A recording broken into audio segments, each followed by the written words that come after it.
अगर कोई mental capacity का मसला है, कोई बंदा बहुत बीमार है, कोई बंदा डिपेंडेंट हुआ है अपने अटेंडेंट के ऊपर, या एक बहुत बूढ़ा आदमी है और वो फैमिली मेम्बर्स की बात इसलिए मान रहा है कि इनकी बात नहीं मानूंगा तो ये लोग जो है वो मतलब मुझे सही से नहीं केयर करेंगे और इस तरह से। ये सब क्लियर है? पक्का? जी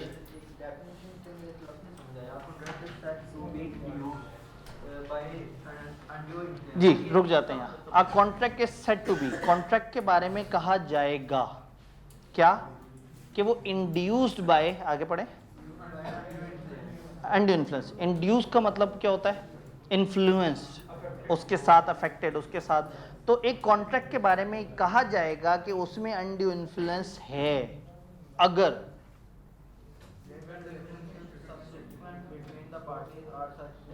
ठीक है, जब पार्टीज के दरमियान जो मौजूद है रिलेशन सब्सिस्टिंग, जो उनके दरमियान रिलेशन मौजूद है वो इस नोयत का है कि आगे वाले दो मसले कि एक पार्टी दूसरे की विल को डोमिनेट कर सके एंड इस चीज का फायदा उठा के अनफेयर। तो जब दो पार्टीज के दरमियान ऐसा ताल्लुक हो कि जहां ये दो मामलात हों कि एक बंदा दूसरे की विल को डोमिनेट कर सके और उसका फायदा उठा के अनफेयर एडवांटेज उठाए, तो फिर उस कॉन्ट्रैक्ट के बारे में कहा जाएगा कि उस कॉन्ट्रैक्ट में जो हुआ है वो अनड्यू इन्फ्लुएंस है। तो बेसिकली ये इसका तर्जुमा। डन जी। अनड्यू इन्फ्लुएंस और उसके तीन केसेस, और फिर अगर अनड्यू इन्फ्लुएंस हो तो कॉन्ट्रैक्ट के साथ क्या गुजरेगी। अनड्यू इन्फ्लुएंस का बर्डन ऑफ प्रूफ किसके ऊपर होता है?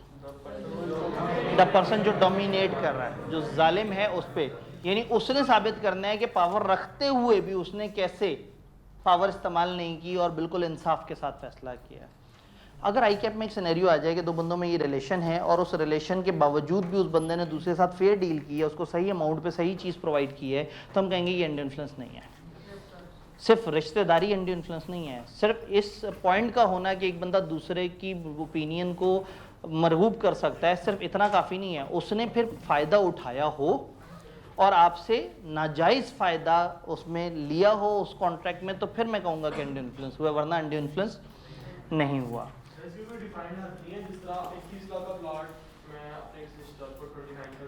ठीक है, अगेन इसकी हद कहाँ डिफाइन होती है? मार्केट। यानी कि हम कहेंगे कि उस तरह का प्लॉट मार्केट में कॉमनली कितने का सेल हो रहा है, और अगर इन्होंने जो सेल किया, अच्छा फिर कॉमनली जो सेल हो रहा है ना वो केस, उसमें आप लोग थोड़ा सा अकाउंटिंग में आगे जाएंगे, या हो सकता है अभी तक आपने पढ़ा हो आर्म्स लेंथ, अभी तक शायद नहीं पढ़ा, थोड़ा सा आप आगे जाएंगे तो हम कहते हैं कि एक ट्रांजैक्शन आर्म्स लेंथ थी। आर्म्स लेंथ ट्रांजैक्शन होती है जो दूर आमने सामने खड़े हुए दो बंदों के दरमियान होती है, जिनको मार्केट का पता होता है। फॉर एग्जाम्पल, अगर कोई कॉलेज में दाखिला लेता है और कॉलेज वालों से कहते हैं 25,000 फीस है, वो कहते हैं ये तो बड़ा जुल्म है, फलाना फलाना फलाना, और फर्ज करेंगे थोड़ी सी बातचीत के बाद 22,000 कर देते हैं, तो यहाँ मार्केट फीस 25 नहीं काउंट होगी, 22 काउंट होगी। तो अगर दो बंदों के दरमियान 22,000 पे डील हुई है और उन दो का आपस में ताल्लुक है, तो हम ये नहीं कहेंगे कि उन्होंने नाजायज़ फ़ायदा उठाया है। अगर तो मार्केट में इतना कॉमन डिस्काउंट चल रहा था तो फिर ठीक है, यहाँ पे भी जो हुआ वो सही हुआ है। इसका मतलब ये है कि ये हम जब देखेंगे कि जुल्म हुआ है या नहीं हुआ, तो पैरामीटर ये है कि क्या जो प्राइस ऑफर हुई है वो रीजनेबल थी। नंबर 2, क्या सारी opportunities to inspect the thing available थी, जो चीज़ बेची जा रही थी, क्या दूसरे को मौका था कि अच्छी तरह से तहकीक कर ले कि जो वो खरीद रहा है वो गलत चीज़ तो नहीं। तो पैसे भी मुनासिब हों, चीज़ को इंस्पेक्ट करने की अपॉर्चुनिटी भी हो, और एक तीसरी शर्त होती है, सिलेबस में नहीं है हमारे, अगर उस बंदे को आप कहें कि तुम्हारे पास इंडिपेंडेंट एडवाइस लेने की ऑप्शन है, जाओ मार्केट में लोगों से एडवाइस लेके आओ, अगर सही लगे तो ये चीज़ मुझे बेच देना। अगर दो रिलेशन वाली पार्टीज ने एक दूसरे के साथ ऐसी फेयर डील की है जिसमें दूसरे को कंप्लीट प्राइस भी अच्छी दी है, गुड्स को इंस्पेक्ट करने की ऑप्शन भी दी है, और उसको मार्केट से सर्वे करने की ऑप्शन भी दी है, उसके बाद भी अगर उस बंदे ने यही चीज़ खरीदी है, तो अब ये अंडू इन्फ्लुएंस नहीं हुआ, उसने प्रॉपर मार्केट ट्रांजैक्शन की है।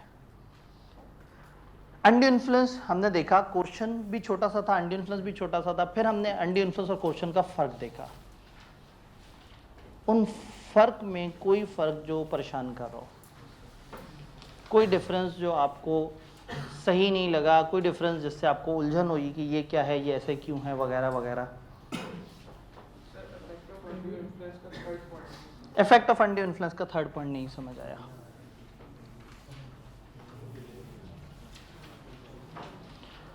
कॉन्ट्रैक्ट में be set aside either absolutely, रुक जाते हैं, कॉन्ट्रैक्ट सेट असाइड का मतलब होता है किसी चीज को उठा के साइड पे फेंक देना, साइड पे रख देना। कॉन्ट्रैक्ट को या तो सारा का सारा उठा के साइड पे फेंक दें, यानी कि कॉन्ट्रैक्ट पूरे को फारिग कर दें। एक ऑप्शन ये है कि एक बंदे के साथ अनड्यू इन्फ्लुएंस हुआ, अदालत ने कहा हाँ भाई अब तुम क्या कहते हो, उसने कहा मैं इस कॉन्ट्रैक्ट को सेट असाइड करना चाहता हूँ, मैं इस कॉन्ट्रैक्ट को टोटल उठा के साइड में फेंकना चाहता हूँ। या अगर वो कहे ठीक है हुआ तो मेरे साथ जुल्म है लेकिन हम आपस में कोई ना कोई एडजस्टमेंट कर लेते हैं। और if the party who was entitled to avoid मजलूम हैज रिसीव्ड एनी बेनिफिट, वो कुछ बेनिफिट भी रिसीव करके बैठा हुआ है और वो उसका वापस करने का दिल भी नहीं कर रहा, तो with the opinion of court on such terms and condition, जो कोर्ट को ठीक लगे उसको चलाया जा सकता है।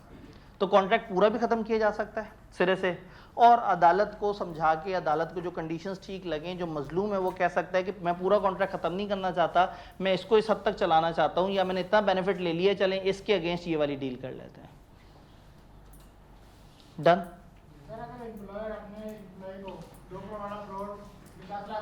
ठीक है,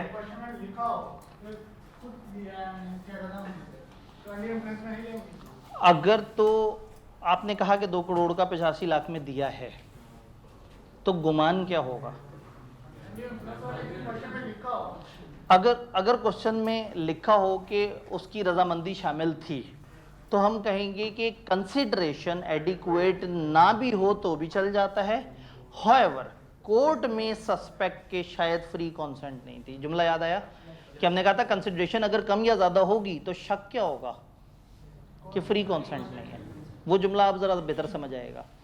तो कंसिडरेशन नॉर्मली मुनासिब होती है, लेकिन अगर कम या ज़्यादा भी हो तो कॉन्ट्रैक्ट तक को कोई फ़र्क नहीं पड़ता। हाँ, मगर वो सिचुएशन मशकूक हो जाती है और अदालत में अगर साबित हो जाए कि कॉन्सेंट फ्री नहीं थी तो फिर रिवर्स हो सकता है। जी, डिफरेंसेस आपने देखे, इन डिफरेंसेस में कोई डिफरेंस जो आपको परेशान कर रहा हो? क्रिमिनल लायबिलिटी, असल में लायबिलिटी का मतलब एक अकाउंटिंग में लायबिलिटी जिस तरह से आप जानते हैं कि ये आपकी जिम्मेदारी है या ये चीज़ आपको पे करनी है। क्रिमिनल लायबिलिटी का मतलब है कि एक बंदे के ऊपर हम कह देंगे तुमने क्राइम किए और अब तुम्हें इसकी सज़ा होगी। तो फ्रॉड करने वाले ने, ये कोर्शन करने वाले ने जो हरकत की है वो क्राइम है, वो जुर्म है, और उसके ऊपर अब जिम्मेदारी आयद होती है या उसके ऊपर कानून आयद होता है कि कानून उसको सज़ा सुना सकता है, उसको क्रिमिनल लायबिलिटी पड़ गई है। और जिसने अनड्यू इन्फ्लुएंस किया है, चूंकि ये क्राइम नहीं है, तो हम कहेंगे कि उसके ऊपर क्रिमिनल लायबिलिटी नहीं आई। तो क्रिमिनल लायबिलिटी का मतलब है कि एक बंदे को हम कहेंगे इसने जुर्म किया और अब ये जिम्मेदार है कि उस जुर्म का हिसाब दे, उसकी सज़ा भुगते, उसके पैसे भरे या व्हाट्सएवर। तो कोर्शन में क्रिमिनल लायबिलिटी आ जाती है और अनड्यू इन्फ्लुएंस में क्रिमिनल लायबिलिटी नहीं आती। जी, इन डिफरेंसेस में सर, अगर एक डॉक्टर के पास एक पेशेंट आता है और वो मतलब जो लोग अमीर हैं उनसे ज़्यादा फीस चार्ज करते हैं और जो पेशेंट है थोड़ा सा मतलब पुअर है उनसे कम फीस चार्ज, ठीक हो गया। देखें, सोचना ज़रूरी है, पावरफुल पोजीशन में कौन है इस वक्त? डॉक्टर। और पैसे कम कौन दे रहा है? मरीज़। तो इसका मतलब अनड्यू इन्फ्लुएंस फ़ायदा नहीं उठाया, उसने नुकसान उठाया। अगर डॉक्टर पावरफुल पोजीशन में होता और डॉक्टर ही उस पोजीशन को एक्सप्लॉइट करके ज़्यादा नफ़ा कमाता तो हम अनड्यू इन्फ्लुएंस की बात करते। तो देखना ये है कि जालिम अगर कर रहा है तो वो अनड्यू इन्फ्लुएंस है, मजलूम को अगर बेनिफिट मिल रहा है तो ये अनड्यू इन्फ्लुएंस नहीं है, ये तो फेवर है।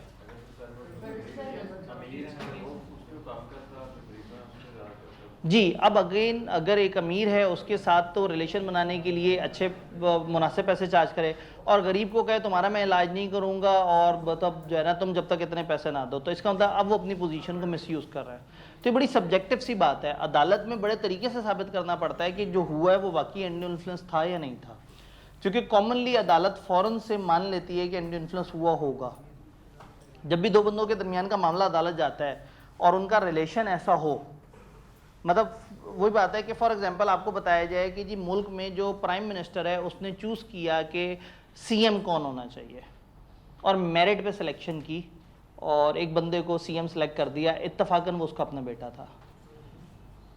अब क्या कोई मानेगा कि ये इत्तफाक है? ये इतना आसान नहीं है मानना। इसका मतलब है कि अब साबित करना पड़ेगा मिस्टर प्राइम मिनिस्टर को, बहुत ज़ोर से साबित करना पड़ेगा कि नहीं, the person was selected on merit, वो बुज़दार लेवल की काबिलियत रखता था। भाई पंजाब का सीएम कोई बुजदार लेवल का लेजेंड होना चाहिए ना, तो वो मतलब अगर वो साबित कर दे कि वो बुजदार जैसी वो अक्ल शऊर और फहम व फरासत रखता था, तो कहने का मतलब है कि जैसे ही मैंने आपसे कहा कि जी बाप ने सीएम की कुर्सी पे बेटे को बिठा दिया, तो जहन में पहले मेरिट नहीं आएगा, पहले बेईमानी आएगी। पहले जहन में ये आएगा कि ठीक है जी बाप बेटा था, उसने अपने बेटे को ही तो नवाजना था। वाह, ये तो जुमले के अंदर तीसरा किरदार भी आ गया, अपनी बेटे को नवाजना था। ठीक है जी, तो बात समझ आ रही है। तो जब जब भी रिलेशन मौजूद होगा तो पहला शक होगा कि अंडर इन्फ्लुएंस है, और जो जोर लगाएगा वो इस बात पे लगाएगा कि अंडर इन्फ्लुएंस नहीं था, तो जालिम के ऊपर बहुत ज्यादा बर्डन ऑफ प्रूफ है। यहाँ clear question, under influence clear. फिर आप पहुंचे फ्रॉड पे। फ्रॉड में 5 में से एक भी की गई हरकत फ्रॉड कहलाती है। उन 5 हरकतों के नाम लेंगे किबला। फॉल्स असर्शन, झूठ बोलना, और एक्टिव कंसीलमेंट, सच छुपाना,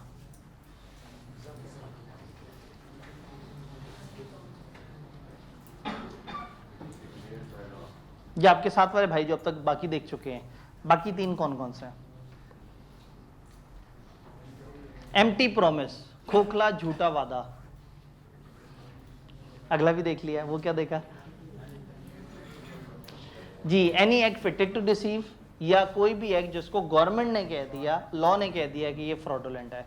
तो जब भी एक शख्स दूसरे के साथ एक ऐसी हरकत करे जो इन 5 में से किसी एक में आता हो, फॉल्स असर्शन। और फॉल्स असर्शन को सीधा लिख सकते थे, लेकिन जालिमों ने सीधा नहीं लिखा। जब एक शख्स एक फैक्ट को कहे कि वो सच है, जबकि वो जानता हो कि वो सच नहीं है, और उसके बावजूद ये बयान करे कि वो सच है, तो उसने जो किया है वो झूठ है। तो कहते हैं जब एक बंदा झूठ बोले, तो फॉल्स असर्शन है जब एक बंदा झूठ बोले आसान अल्फाज में, और ये कह रहे हैं कि जब एक बंदा ये जानते हुए कि जो वो बोल रहा है वो सच नहीं है और दूसरे को ये बताए कि ये सच है, तो सच स्टेटमेंट इज, ये वाली स्टेटमेंट जो है फॉल्स असर्शन होगी। एम्प्टी प्रॉमिस, प्रॉमिस इस इंटेंशन के साथ कि मैंने इस प्रॉमिस को कभी भी पूरा नहीं करना। एक्टिव कंसीलमेंट के ताने बाने मिलते हैं साइलेंस के साथ। एक्टिव कंसीलमेंट को साइलेंस के साथ जोड़ के पढ़ना चाहिए, इसलिए मैंने सबसे एंड पे उसे देखा था, उसको भी साइड पे रख देते हैं। Any act fitted to deceive, कोई और चीज जो इन 4-5 की लिस्ट में नहीं आ रही लेकिन नजर आए कि उसमें धोखा देने का इरादा था, तो वो भी फ्रॉड है। देन फ्रॉडुलेंट, कोई भी ऐसी चीज जिसको गवर्नमेंट ने कह दिया, जैसे मैंने आपसे कहा मनी लॉन्ड्रिंग गवर्नमेंट कहती है फ्रॉडुलेंट है। गवर्नमेंट कहती है इस तरह का चेक देना जिसमें इस तरह की गलती हो, वो फ्रॉडुलेंट है। तो जिसको गवर्नमेंट फ्रॉडुलेंट कह दे हम उसको फ्रॉडुलेंट कहेंगे। और 5वीं चीज थी इसमें एक्टिव कंसीलमेंट, जानबूझ के सच छुपाना। अब सवाल ये है कि आपने सच छुपाया, क्या दूसरा सच जानना चाह भी रहा था या नहीं? तो अगर तो किसी ऐसे रिश्ते से सच छुपाया जिसके साथ फिड्यूशियरी रिलेशन था, तो ये फ्रॉड है। अदरवाइज रूल ये है कि जब अगला बात पूछे आपसे तो ही आपने बताना है, वरना आपने नहीं बताना। और अगले ने पूछा और आप खामोश रहे और आपकी खामोशी का एक मतलब निकलता था और उसको फ्रॉड हो गया, तो इसका मतलब है अब आपकी खामोशी ने फ्रॉड किया। तो कॉन्ट्रैक्ट एक्ट ये कहता है कि खामोशी नॉर्मली फ्रॉड नहीं होती, लेकिन 2 जगह पे फ्रॉड होती है, जहां रिश्ता ऐसा हो कि आपको बताना चाहिए था, और जहां खामोशी वॉज इक्विवेलेंट टू स्पीच, कि जहां आपके खामोश है, उसने कहा हाँ भाई ये चीज़ ऐसे ही है ना, बताओ, अगर नहीं है तो मत बताना, और आप खामोश रहे तो इसका मतलब है कि वो मसला नहीं है। तो जहां आपकी खामोशी का कोई मतलब था या जहां आपका कोई फिड्यूशियरी रिलेशन था, इन 2 जगह पे खामोश रहना फ्रॉड है। यहाँ पे एक चीज़ जो है वो एक छोटा सा नोट, किताब का हिस्सा नहीं है, ऑफिशियल हिस्सा नहीं है सिलेबस का।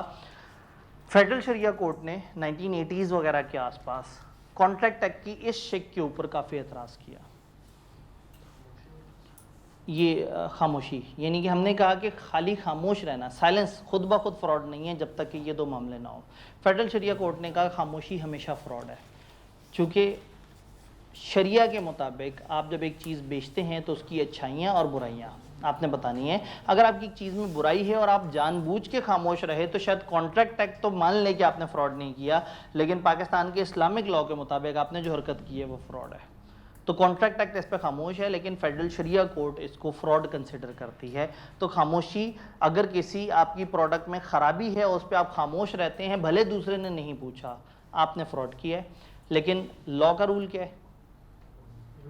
ठीक, तो अब पेपर में अगर कभी सवाल आए और आप अपने तौर पे अपना फ़र्ज़ हक अदा करना चाहें तो नीचे ये छोटा सा नोट कहीं साइड पे लिखा जा सकता है। जी एक जगह कहा था कि लैंड दबाया भी, जी जी तो इसमें जिसने नहीं पूछा, जी बिल्कुल। अगेन जैसे मैंने कहा था, let the buyer be aware, मुश्तरी होशियारबाज, खरीदार को आंखें खुली रखनी है, बिल्कुल सही है, खरीदार को आंखें खुली रखनी चाहिए, ये है कमर्शियल कानून।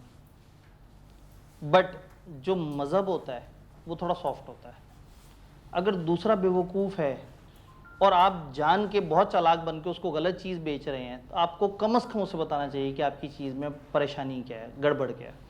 तो मतलब जो रिलीजियस फ्रेमवर्क है वो थोड़ा डिफरेंट बात करता है। तो मैंने जो वो बात की थी, मैं अभी भी उस पर कायम हूँ अगर मैं कॉन्ट्रैक्ट एक्ट पढ़ा रहा हूँ, क्योंकि कॉन्ट्रैक्ट एक्ट ने तो यही कहा है ना कि पूछे तो बताओ, नहीं तो खामोश रहो। हाँ, अगर भाई वाला मामला है, रिलेशन ऐसा है, तो वो उसलिए नहीं पूछ रहा कि उसको पता है कि ये मेरे साथ धोखा नहीं करेगा।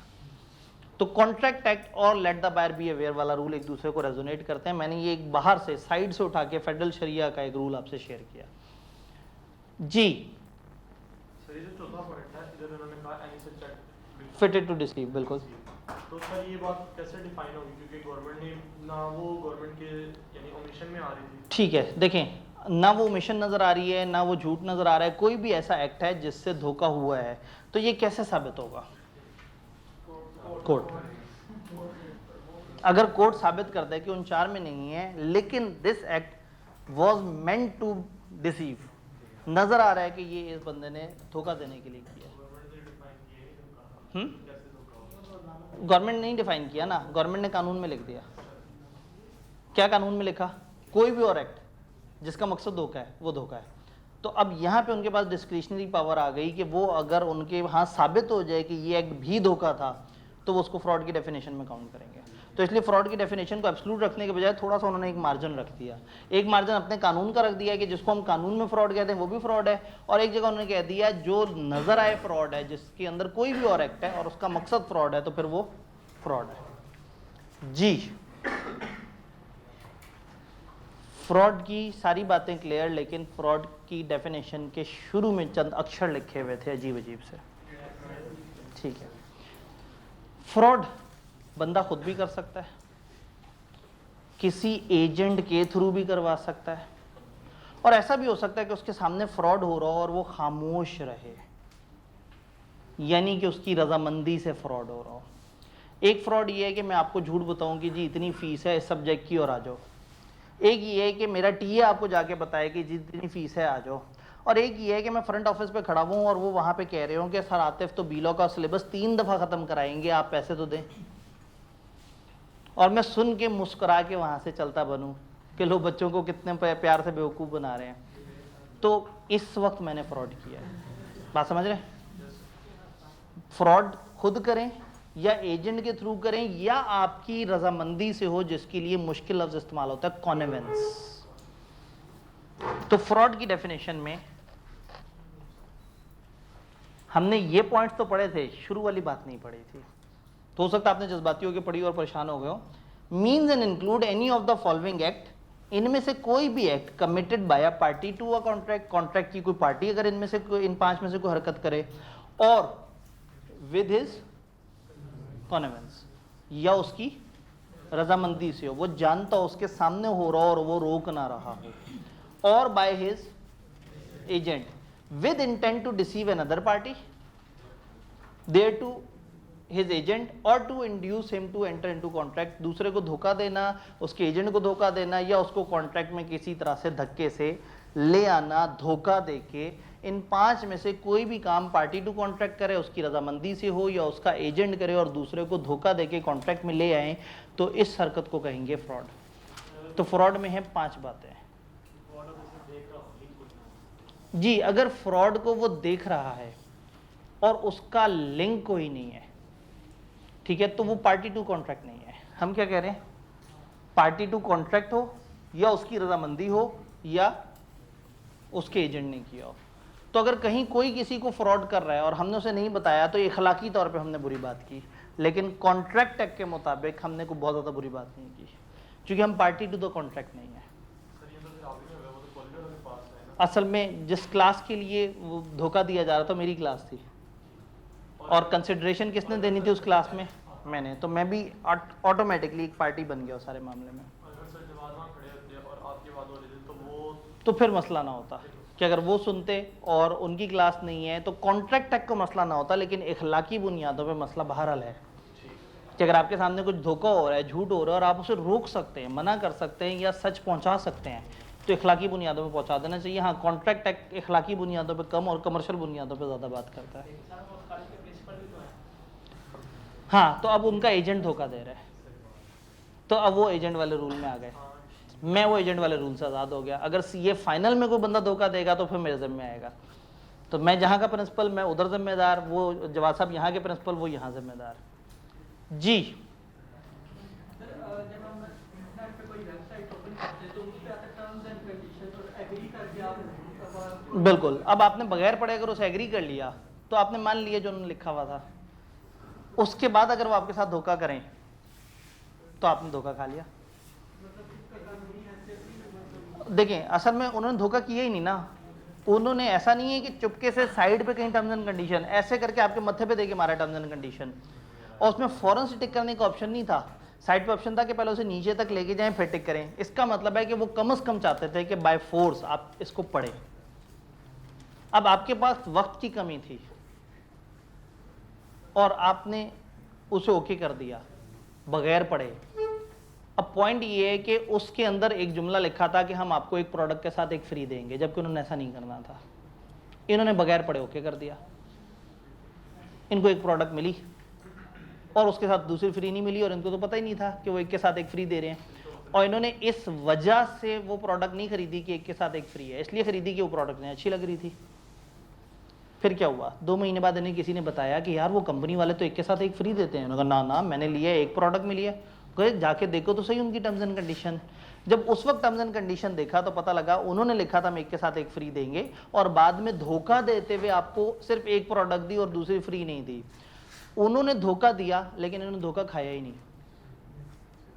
अब इनके पास कॉन्ट्रैक्ट कैंसिल करने की ऑप्शन ही नहीं है। कॉन्ट्रैक्ट वर्डेबल होता है ना मजलूम के ऑप्शन पे, कब होता है, जब आपके साथ फ्रॉड हुआ। उन्होंने फ्रॉड किया, इन्होंने फ्रॉड कैच ही नहीं किया। जब इन्हें बाद में पता लगा कि इनके साथ जो हुआ है वो फ्रॉड है, लेकिन जिस वक्त हुआ इनको पता ही नहीं था, और इनका कंसर्न ही नहीं था। इनका डिसीजन इस वजह से नहीं था कि एक के साथ एक फ्री है, इनका डिसीजन इसलिए था कि वो प्रोडक्ट इन्हें अच्छी लगती थी और उसकी प्राइस इन्हें रीजनेबल लग रही थी। तो इसका मतलब है कि अगर आपको फ्रॉड करने की कोशिश करे कोई बंदा और आप इस चीज़ पे कंसर्न ही नहीं है, तो फिर उसको हम फ्रॉड नहीं कहेंगे, या फ्रॉड कह भी देंगे ना तो मजलूम को कॉन्ट्रैक्ट कैंसिल करने की ऑप्शन नहीं मिलेगी। मैं इसकी एग्जांपल देता हूँ कि फॉर एग्जांपल एक बंदे के पास आप गए, आपने कहा जी मुझे गाड़ी खरीदनी है कल्टस। उसने कहा जी मैं आपको बेहतरीन कल्टस गाड़ी बताऊंगा, वो गाड़ी होगी 15 लाख की। आपने कहा अच्छा। वो गाड़ी जो है वो 10,000 किलोमीटर चली होगी। आपने कहा अच्छा। वो गाड़ी के अंदर जो है वो व्हील इसका उसके होंगे। आपने कहा अच्छा। वो गाड़ी के ये डायमेंशन होगी, उसका इंजन ये होगा, चेसिस नंबर ये होगा, फलाना फलाना। बाबा उठा गए, आपने जनाब वो बातें करी जा रहे हैं, आपने कैंडी क्रश खोल के खेलना शुरू कर दी। बीच में उसने कहा उस गाड़ी का कलर सफ़ेद होगा, आप खेल रहे हैं और सारा कुछ जो है ना, और बाद में कॉन्ट्रैक्ट डन हुआ, आपने पैसे दिए, उसने काली गाड़ी आपको दे दी। और आपने गाड़ी इसलिए ली है कि वो उतने पैसों में उतने 1000 किलोमीटर चली हुई थी। आपका कंसर्न सफेद या काली गाड़ी था ही नहीं, लेकिन उसने जो हरकत की वो तो धोखा था, बट आपने धोखा कैच ही नहीं किया। अब बाद में अगर आपको पता लग जाए कि उस वक्त आपके साथ धोखा हुआ है, लेकिन अल्टीमेटली उस धोखे से आपका कोई नुकसान नहीं हुआ है, या तो फिर आपको कॉन्ट्रैक्ट कैंसिल करने की ऑप्शन नहीं मिलेगी।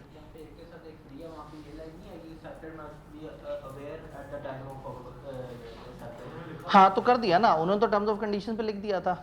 पॉइंट ये है कि उन्होंने एक के साथ एक फ्री ऑफर दी, इन्होंने ओके भी कर दिया, और दी नहीं, ने धोखा कर दिया, झूठ बोला था, बट इन्होंने झूठ पढ़ा ही नहीं था। तो उन्होंने धोखा देने की कोशिश की, इन्होंने धोखा पकड़ने की कोशिश ही नहीं की।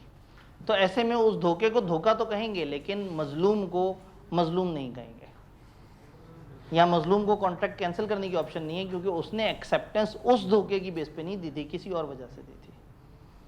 क्योंकि फ्रॉड क्या है, जब एक बंदा किसी को धोखा दे के कॉन्ट्रैक्ट में लाने पे मरगूब करे, कोई ऐसी चीज झूठ बता के उसको कॉन्ट्रैक्ट पे ले आए, तो इन्होंने तो वो झूठ सुना ही नहीं, इन्होंने तो वैसे ही जाके वो कॉन्ट्रैक्ट किया था। बात समझ रहे?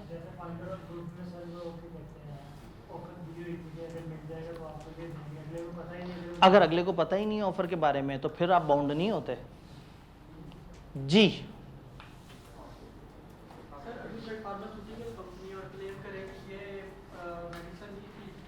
करती है और उससे फिर पेशेंट्स में कोई और बीमारी हो जाए, ठीक है, तो वो क्या होगा प्रोसेस? अगेन अगर वो बताएं कि ये फलाना चीज़ की बीमारी है और उसके साइड इफेक्ट एक पर्ची में डाल के उस प्रोडक्ट के अंदर डाल दें, वो जो पर्ची हम सबसे पहले वो डब्बा खोल के फेंक नहीं देते, उस पे सारे साइड इफेक्ट्स लिखे हुए होते हैं और ये लिखा होता है कि ये कौन कौन सी एलर्जी में ये वाली प्रोडक्ट नहीं लेनी चाहिए। तो लीगली वो अपनी जिम्मेदारी पूरी करते हैं और हम उठा के जब उसे फेंक देते हैं तो हमने अपनी जो लीगल पावर है वो उठा के फेंक दी। तब हमारे साथ धोखा हो भी जाए तो भी हम उसे धोखा नहीं कह सकते, या कह भी दें तो हम मजलूम बन के कॉन्ट्रैक्ट को वॉइडेबल नहीं कर सकते।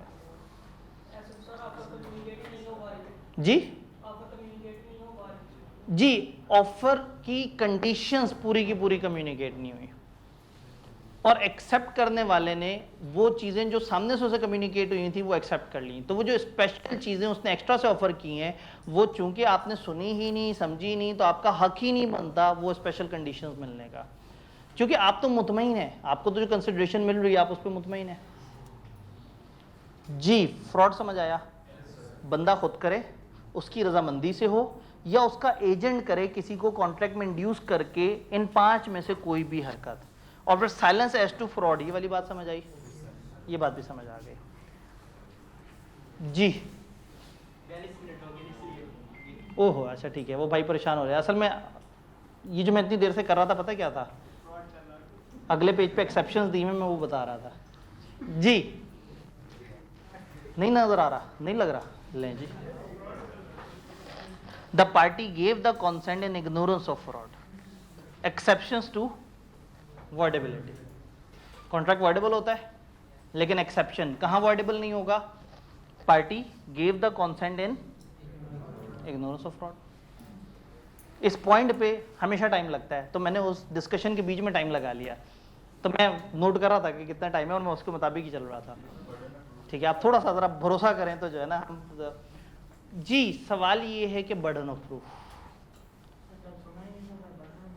अब अगेन वही बात है कि फ्रॉड अगर हुआ और एक्सप्रेसली हुआ है और अदालत में साबित हो जाए तो फिर अब बात ये कि क्या कॉमनली फ्रॉड होता है? कॉमनली दुनिया की हर ट्रांजैक्शन में फ्रॉड होता है? नहीं, फ्रॉड कभी कभार होता है। तो बर्डन ऑफ प्रूफ किस पे होना चाहिए? जो इल्ज़ाम लगा रहा है कि यहाँ पे फ्रॉड हुआ है, तो अगेन मजलूम के ऊपर बर्डन ऑफ प्रूफ आ जाएगा। ऑल्दो यहाँ बर्डन ऑफ प्रूफ को अलग से नहीं पढ़ते, लेकिन बहरहाल मजलूम के ऊपर बर्डन ऑफ प्रूफ एक तरह से आ जाता है। Contract become voidable at the option of party whose consent was so caused. Party whose consent was caused may insist on performance of the contract, चाहे तो कॉन्ट्रैक्ट परफॉर्म करने पे कहे, और वो पार्टी जो कि वो कह रही है कि जी कॉन्ट्रैक्ट खत्म करो या कॉन्ट्रैक्ट कंटिन्यू करो, वो चाहे तो वो डैमेजेस ले सकती है। डैमेजेस क्या होता है? हर जाने, जुर्माने, जो उसका नुकसान हो रहा है वो इस तरह से। ये जो इफेक्ट्स वाली बात है ये तो हर जगह आ रही होती है। कौन सी? पार्टीज हुज कंसेंट वो सो कॉज्ड, कौन है? मजलूम। May insist on performance of contract. Voidable option क्या होती है? आप चाहो तो कहो कॉन्ट्रैक्ट खत्म और चाहो तो करें, तो वो चाहे तो कॉन्ट्रैक्ट को परफॉर्म करने पे भी जोर दे सकती है और चाहे तो कॉन्ट्रैक्ट को ख़त्म करने पे भी, और इन एनी केस उसको उसके हक तलफी जो हुई है, जो जुल्म हुआ है, जो नाइंसाफ़ी हुई है, उसका हिसाब किताब मिलेगा।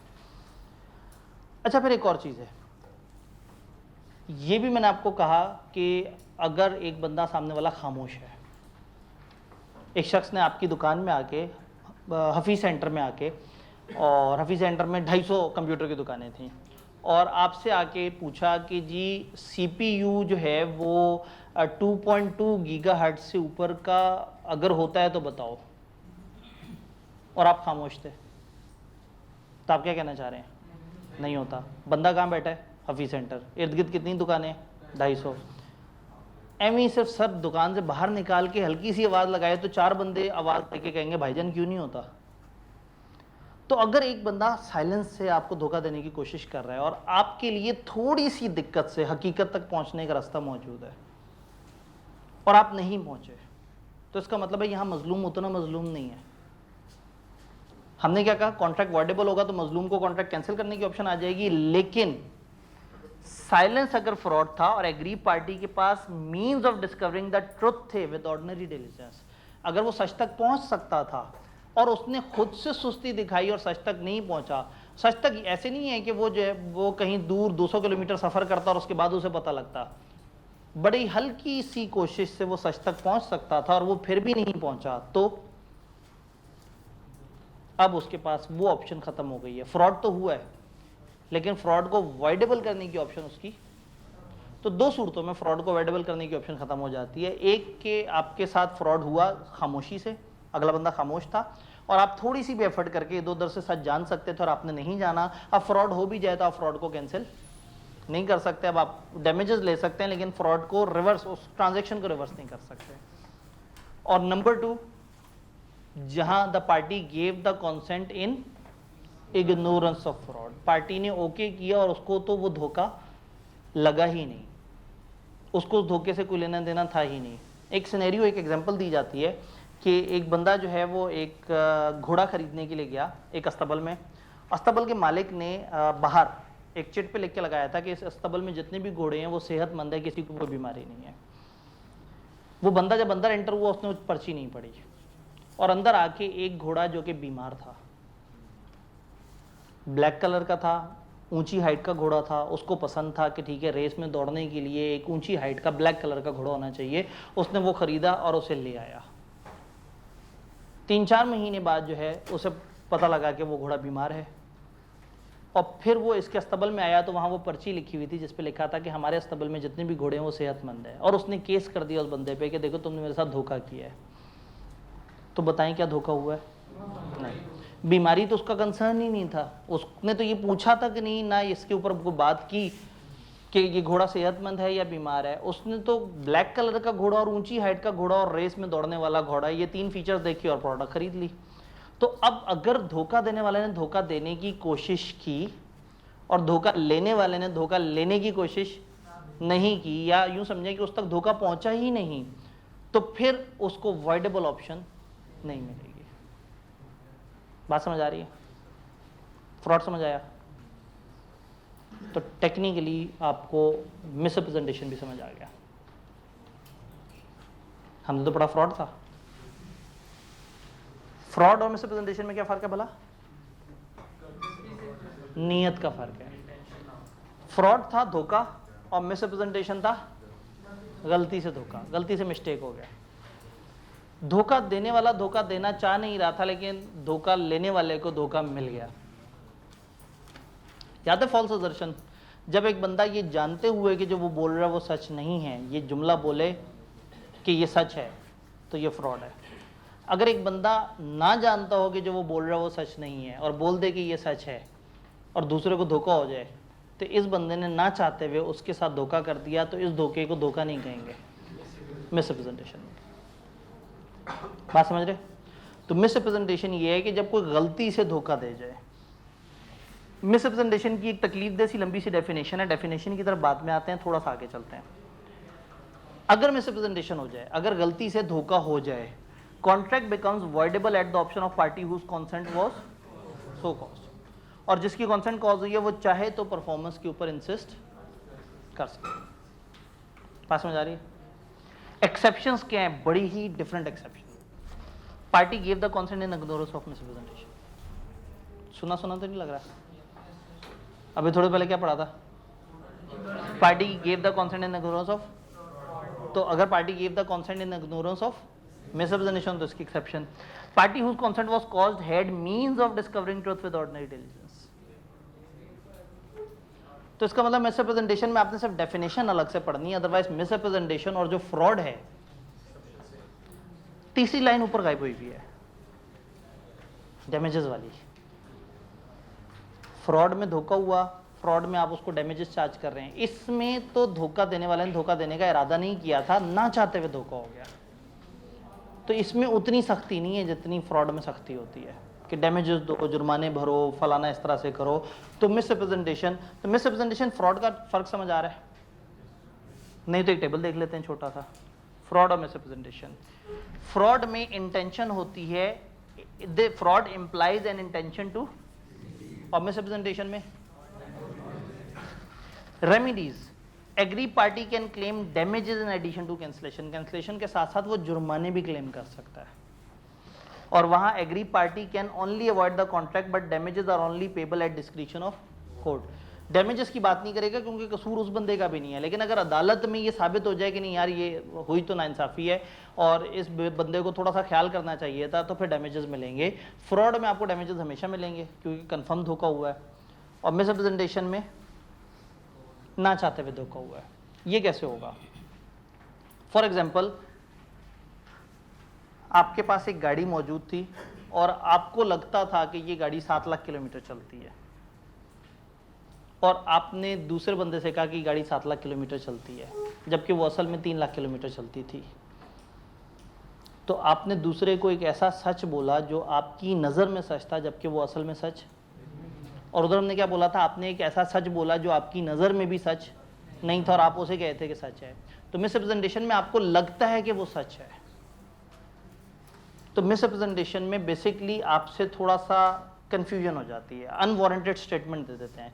आप एक ऐसी स्टेटमेंट दे देते हैं जिसके पीछे आपने खुद भी तहकीक नहीं की होती, आपने सुना होता है, समझा होता है, आप वही चीज़ आगे कर देते हैं, अगले बंदे को धोखा हो जाता है। तो धोखे की एक किस्म, मिसरिप्रेजेंटेशन की एक किस्म है कि आप अनवारंटेड स्टेटमेंट दे देते हैं।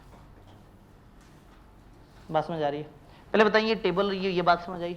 यानी आपने फ्रॉड तैयार करना है, मिसरिप्रेजेंटेशन की डेफिनेशन को छोड़ के बाकी सारी चीज़ें तो वो फ्रॉड में सिर्फ नियत आगे पीछे कर दें, कवर हो जाएगा। जब मिसरिप्रेजेंटेशन की डेफिनेशन देखें तो 3 तरह की चीज़ों को मिसरिप्रेजेंटेशन कहते हैं। जो मैंने पहली एग्जांपल दी है वो अनवारंटेड स्टेटमेंट है।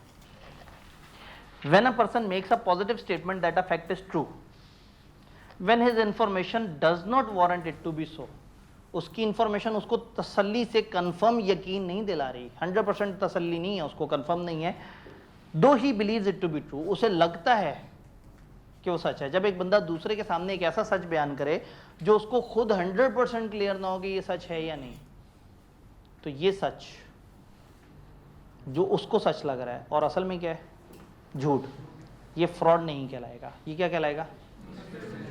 ये बात सबको समझ आ रही है? फॉल्स असर्शन और इसके अल्फाज थोड़े से आगे पीछे हैं। फॉल्स असर्शन में हमने कहा था जब बंदा सच कह के बयान करे उस जुमले को जो वो जानता है कि सच, यहाँ एक बंदा एक सच कह के बयान करे उस जुमले को जो उसे लगता है कि सच है, ऑल्दो उसके पास पूरी तसल्ली नहीं है, उसने अपनी तहकीक पूरी नहीं की। ये अनवारंटेड स्टेटमेंट, ऐसी स्टेटमेंट है जिसकी उसको खुद भी वारंटी नहीं है। वारंटी का मतलब होता है तसल्ली, कि आपको थोड़ा सा हौसला हो। तो अनवारंटेड स्टेटमेंट समझ आई? अच्छा, फिर धोखा किसी और तरह से भी हो सकता है।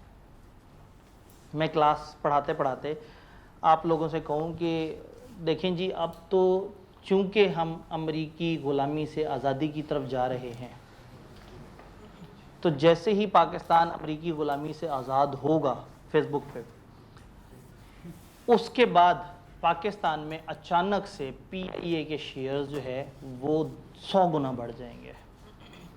PIA का शेयर इस वक्त 4 रुपए का है, और उसके बाद जैसे ही हम हकीकी आज़ादी पे पहुंचेंगे तो शेयर 400 रुपए का हो जाएगा। तो मेरे पास PIA के शेयर पड़े हुए हैं, अगर आप में से कोई 100 रुपए में लेना चाहता है तो मैं दे सकता हूँ। ये कहने के बाद मेरा भी हासा निकल जाए और आप लोगों का हासा भी निकल जाए। लेकिन दरवाजे पे एक लड़का कमरे के अंदर आने से पहले अंदर की आवाज़ें सुन रहा था, जिसमें टीचर ये कह रहा था कि हकीकी ग़ुलामी से हम आज़ादी की तरफ जा रहे हैं और PIA का शेयर 400 रुपये का हो जाएगा, और मेरे से जो 100 रुपये का शेयर लेना चाहे वो ले ले। उसके बाद वाला हासा नहीं सुना उसने, वो चला गया। क्या मैंने उसे धोखा दिया? मैंने तो धोखा नहीं दिया। अगले दिन वो बच्चा आया, उसने कहा सर वो ना मैं सोच रहा हूँ कुछ कंपनियों के शेयर्स खरीदूँ, तो PIA के शेयर्स मैं ख़रीदना चाह रहा हूँ, आपके पास हैं? मैंने कहा हाँ हैं तो सही, तुम्हें किसने बताया? सर मेरे भी सोर्सेज हैं, पता लग जाता है।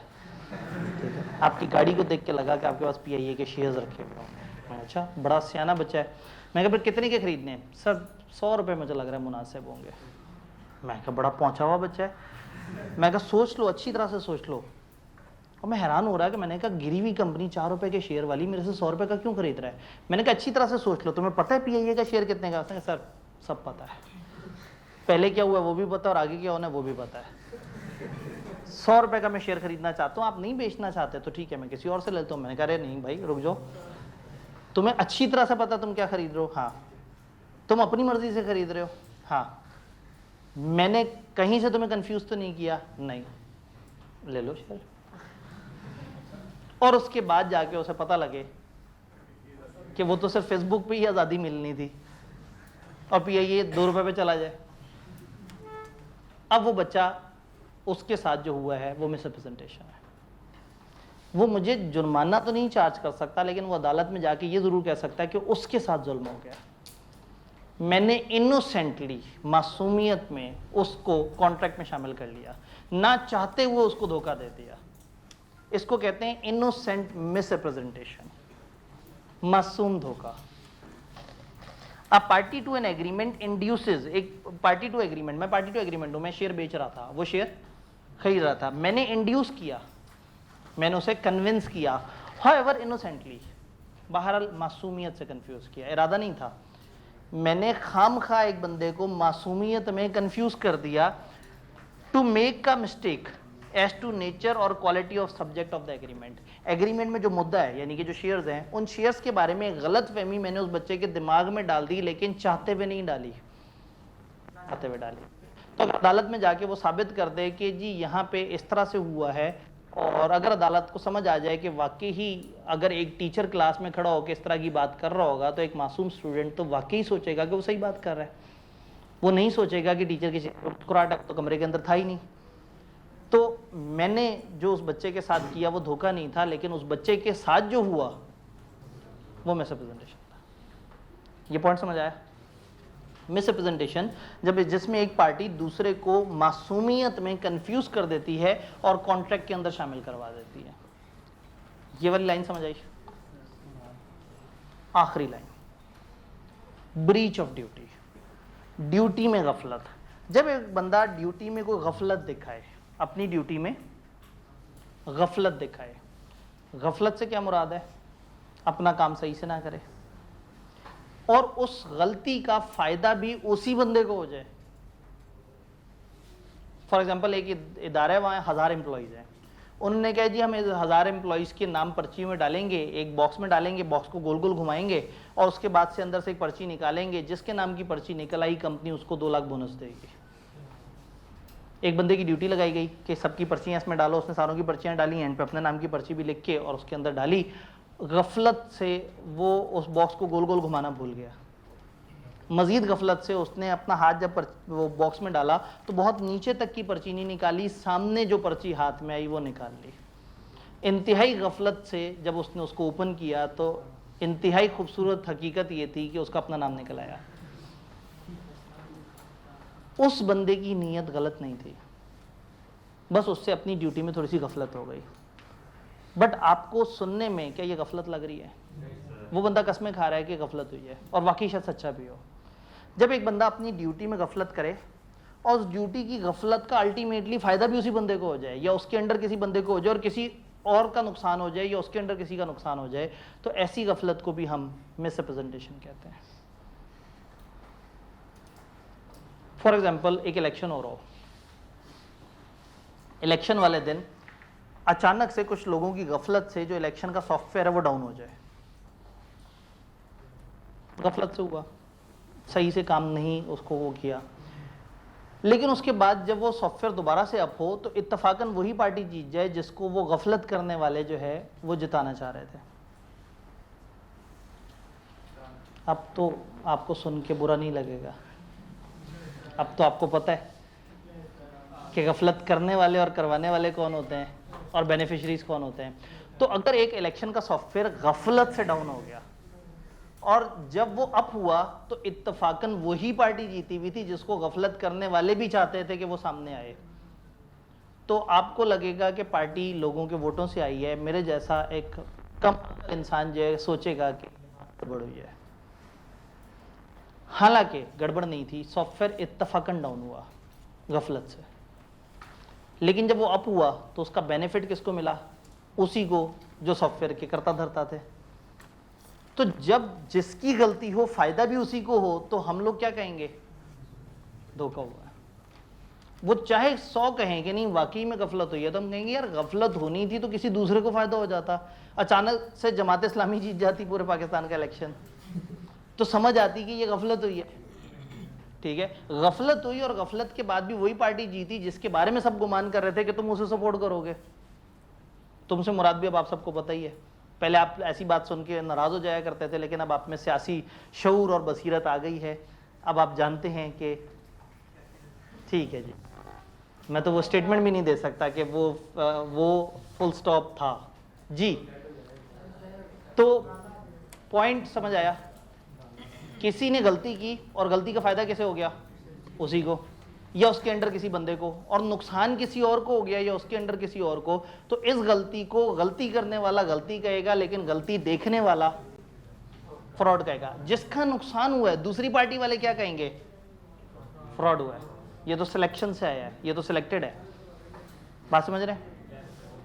अंग्रेजी पढ़ें, अंग्रेजी इसकी टफ है। एनी ब्रीच ऑफ ड्यूटी, कोई भी ड्यूटी की गफलत, which without an intent to deceive, नीयत साफ है, इंटेंशन डिसीव करना नहीं है, without intent to deceive gains an advantage to the person committing it. जब एक ऐसी गफलत हो जो उस बंदे को ही फायदा दे जाए जिसने उसे कमिट किया है, और एनीवन क्लेमिंग अंडर हिम, या कोई उसका चाहने वाला हो जिसका फायदा हो जाए। बाय मिसलीडिंग एन अदर, किसी और का नुकसान करके, टू हिज प्रेजुडाइस, प्रेजुडाइस कहते हैं तकलीफ पहुंचाना, किसी और को मिसलीड करके किसी और को तकलीफ पहुंचा के, या कोई और जो उसके अंडर हो। तो जब ड्यूटी से गफलत करने वाले की गफलत से उसके अपने किसी का फायदा हो गया हो और किसी दूसरे बंदे का नुकसान हो गया हो, तो जिसका नुकसान हुआ है उसके साथ जो हरकत हुई है उसको फ्रॉड नहीं कहेंगे, क्या कहेंगे? मिसरिप्रेजेंटेशन कहेंगे। बात कुछ कुछ समझ आ रही है? पक्का? तो मिसरिप्रेजेंटेशन में सबसे तकलीफदेह चीज ये दरमियान का ये वाली डेफिनेशन है। इन तीन में से किसी भी हरकत को हम मिसरिप्रेजेंटेशन कहेंगे। बाकी फ्रॉड पढ़ने के बाद फ्रॉड और मिसरिप्रेजेंटेशन एक दूसरे का रेप्लिका ही है। डन? आप इसे पढ़ के आएंगे तो कल इस लाइन पे दोबारा से बहस होगी, क्योंकि ये थोड़ी सी टेक्निकल लाइन है। अच्छा, इस दफा का एक तो कल फ्राइडे वाला लेक्चर डिफरेंट टाइम पे होता है, याद है ना? क्या चीज? ताकि परसों गायब हो जाए आप? नहीं ना? तो मैं यही याद कराना चाह रहा था जो भाई ने दोबारा से याद कराया, कि इस दफा का टेस्ट मंडे को नहीं है, सैटरडे को है, क्योंकि मंडे को तो आप लोग इंतजार में होंगे रिजल्ट के।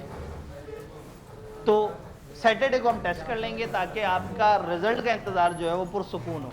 फ्राइडे को करने का मतलब है कि कल का लेक्चर भी जाए, और आगे रिजल्ट एक आध दिन आगे पीछे हो गया तो अगले वीक के ऑलरेडी 2 या 3 दिन डिस्टर्बेंस पे हैं।